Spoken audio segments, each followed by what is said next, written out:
Assalamualaikum warahmatullahi wabarakatuh. Halo teman-teman semuanya. Perkenalkan, kami di sini akan menjelaskan tentang salah satu soal dari materi matematika ekonomi. Perkenalkan, nama saya Despa Salasmiati Usmani dengan NIM A1A02510066. Saya di sini sebagai kameramen. Dan di sebelah saya. Halo semuanya, perkenalkan nama saya Dea Amanda dengan NIM A1A02510064. Saya sebagai penjelas untuk soal nomor 1. Halo teman-teman, perkenalkan nama saya Anissa Nabila dengan NIM A1A02510054. Di sini saya sebagai penjelas kedua mengenai soal barang setelah kena pajak. Semoga video ini bisa bermanfaat untuk kita semua. Simak kelanjutannya. Bye-bye. Jadi hari ini saya akan menjelaskan satu soal matematika ekonomi, yaitu bisa dilihat di sini. Diketahui barang satu itu dengan persamaan D1 I D1 sama dengan 5 kurang P1 ditambah P2. S1 sama dengan IS1 sama dengan P1 ditambah P2 dikurang 5. Untuk barang 2 persamaannya yaitu D2 sama dengan I2 10 sama dengan 10 kurang P2 dikurang P1. S2 sama dengan S2 sama dengan 2P2 kurang P1 kurang 2. Jadi pertanyaannya yaitu tentukan EPI sebelum barang kena pajak. Jadi saya akan menjelaskan di bagian A-nya saja. Nah, boleh kita lihat di sebelah kiri saya. Ini sudah saya tuliskan jawabannya. Tolong diperhatikan ya. Jadi untuk mencari EPI sebelum barang kena pajak atau subsidi, kita harus menulis persamaan dari barang satu itu, yaitu D1 sama dengan S1 atau D1 sama dengan IS1. Nah, kita menulis semua persamaannya tadi. Setelah itu kita memindahkan variabel yang sama. Contohnya seperti ini. Ini kan persamaan dari ID1. Kita hanya menulis bagian min P1 ditambah P2. Nah, bagian variabel persamaan dari PS-nya kita gabung atau kita pindah luas ke bagian kiri. Jadi seperti ini. Kan P1 ini sama dengan ini kan positif. Nah, kalau dipindah luas ke kiri itu akan menjadi minus. Maka dari itu kita menulis di sini menjadi minus P1 ditambah P2. Lalu 5 nilai persamaan 5 dari persamaan ID1 tadi itu kita pindah luas ke kanan menjadi minus. Maka dari itu hasilnya menjadi min 5 dikurang min 5. Selanjutnya kita jumlahkan semua persamaan yang variabelnya sama tadi. Ini min P1 ditambah P2 dikurang P1 ditambah P2. Min P1 ditambah min P1 menjadi min 2P. P2 ditambah P2 itu habis. Jadi lalu min 5 dikurang min 5 sama dengan min 10. Nah, jadi kita turunkan P1 sama dengan min 10 sama per min 2. Kenapa ini menjadi min 2? Karena dipindah luaskan menjadi di pembagian. Maka akan menemukan hasil P1-nya yaitu 5. Selanjutnya untuk mencari persamaan barang 2. Sama seperti selanjutnya kita akan mengeliminasikan barang 2 yaitu D2 sama dengan S2 atau ID2 sama dengan IS2. Nah, sama dengan cara yang sebelumnya di barang 1, kita menggunakan cara yang sama tetapi persamaannya tentu saja beda. Ini kita harus menulis persamaan dari ID2 dan IS1 lalu kita mengeliminasi atau memindah luaskan variabel yang sama. Contohnya ini min P2, min P1. Nah, kenapa ini menjadi min 2P2? Karena 2P2 itu bernilai positif. Kalau kita pindah luas ke kiri akan bernilai negatif.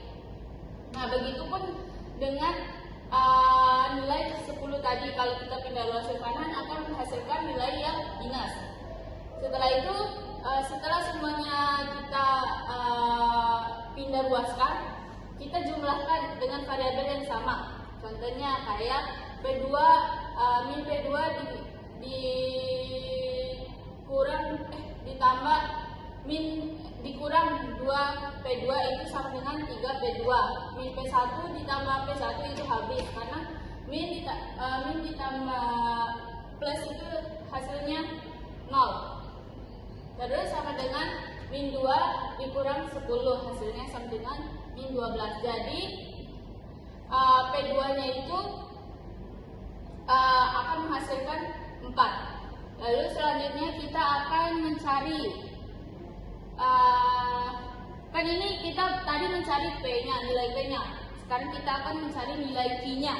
Nah, untuk barang 1 dan barang 2 kita memilih salah satu persamaan di atas. Contohnya untuk barang 1 kita memilih persamaan Q-D1 yaitu 5 dikurang P1 ditambah P2 sama dengan, kan kita ketemu tadi P1-nya itu nilainya 5 dan P2-nya itu nilai P2-nya itu 4. Nah, kita menggunakan cara substitusi jadi kita mengubah nilai-nilai P2 dan P1 dan P2-nya. Jadi nilai Q1-nya itu adalah 4. Lanjut untuk persamaan Q-D2 untuk barang 2. Kita menggunakan persamaan Q-D2 dari barang 2 yaitu 10 dikurang P2 dikurang P1 sama dengan 10 karena P2 udah ketemu dan P1 udah ketemu maka taruh nilainya. Jadi Q-D2-nya adalah 1. Jadi titik keseimbangan Q1 adalah 4,5 karena nilai 4 ini dari Q1 dan nilai 5 dari P1. Nah, selanjutnya titik keseimbangan dari Q2. 1 ini adalah nilai Q2 dan 4 dari nilai P2. Baik, sekarang kita akan lanjut nih ke soal yang kedua nih teman-teman. Jika barang 1 dan barang 2 kena pajak masing-masing T1, T itu pajak ya, T1 0,5 dan pajak keduanya 1.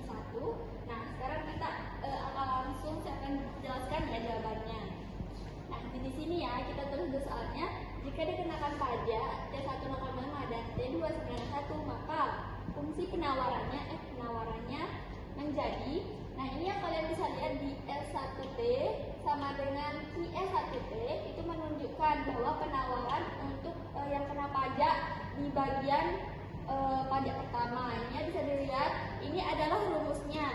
Kita akan langsung masukkan saja ya untuk 0,5 karena ini dari T1-nya 0,5. QS1T sama dengan P1 dalam kurung kurang 0,5 tutup kurung ditambah dengan P2 sama dengan 5. Terus kita akan lanjut hapus ini untuk tutup kurungnya. Jadinya QS1T sama dengan P1 kurang 0,5 ditambah P2 kurang 5. Jadi QS1T-nya itu menjadi P1 ditambah P2 sama dikurang 5,5. Dan ini lanjutannya ada S2T yang ini kan untuk pajak pertama, barang pertama, ini pajak untuk ke barang kedua. Nah, ini dia ya, kita masukkan rumusnya. QS2T sama dengan 2 tutup kurung buka kurung P2 kurang 1 tutup kurung sama dengan P1 dikurang 2. Nah, lanjut yang di bawah itu tinggal gabung aja ya di ininya 2P2. Jadi digabung 2P2 dikurang 2 dikurang P1 dikurang 2. Jadi untuk QS yang kena pajak barang kedua itu jadinya QS2T sama dengan 2P2 ya dikurang P1 dikurang 4. Nah, oke teman-teman, jadi ini karena spidolnya habis ya tintanya, saya akan jelaskan ke buku catatan saya langsung seperti ini ya untuk lanjutannya. Ini ada dengan demikian IQ1T sama dengan D1 sama dengan S1T, Q21 sama dengan QS1T. QD1-nya itu yang ini ya, 5 kurang P1 plus P2. Kalian bisa lihat ya, untuk QS1T itu hasil dari yang tadi saya jelaskan. Ini ya. Nah, terus ini tinggal dipindah ruaskan. Ini diturunin min P1 plus P2. ini karena dia plus ke arah kiri jadinya min P1, ini juga min P2 sama dengan ininya diturunin min 5,5 ini karena dia plus ini jadinya min 5,5 min 5. Terus lanjut untuk ini itu jadinya min 2P1 sama dengan 10,5 ya yang ini. Terus P1 nya ini turun jadinya min 10,5 sama dengan dibagi min 2 yang ini jadinya 5,25 itu hasil P1T. Terus untuk Q2T itu 2D sama dengan S2T, terus QD2 sama dengan QS2T. Lanjut QD2 nya diturunin ini ya di sini udah ada di soal ini. Terus ini dari hasil yang udah saya jelaskan tadi seperti ini. Terus tinggal pindah ruas deh yang kayak tadi tuh teman-teman. Ini min P2 ke sini, terus ini turun. Ini karena dia plus jadi min, karena dia min jadi plus sama dengan min 4. Ini karena dia plus juga jadi min 4 min 10. Terus ini diturunin yang ini hasilnya min 3P2 sama dengan min 4 min 10 jadinya min 14. P2 turun jadinya min 14 bagi min 3 sama dengan P2 nya 4,67 itu merupakan hasil P2T nya. Lanjut kita akan nyari nih untuk EQ atau ya keseimbangan yang udah kena pajak untuk barang 1 dan barang 2. Gimana nih caranya? Caranya seperti ini ya. Untuk QD1 tuh sama dengan ini diturunin yang ininya ya. Kan ini QD1. Sama dengan P1 plus P2 sama dengan ini untuk hasilnya diturunin juga. 5 kurang 5,25 ditambah 4,67 sama dengan 4,42 itu untuk Q1T.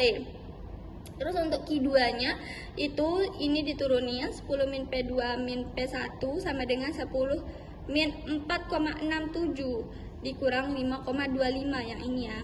Terus sama dengan 0,08 itu merupakan Q2T. Jadi bisa diperoleh hasil EQ1 setelah kena pajak barang 1 itu jadinya 4,42 yang ini dan 5,25 yang ini. Terus EQ2T nya itu keseimbangan setelah kena pajak di barang 2 itu 0,08 yang ini. Terus jadi 4,67 gitu ya teman-teman.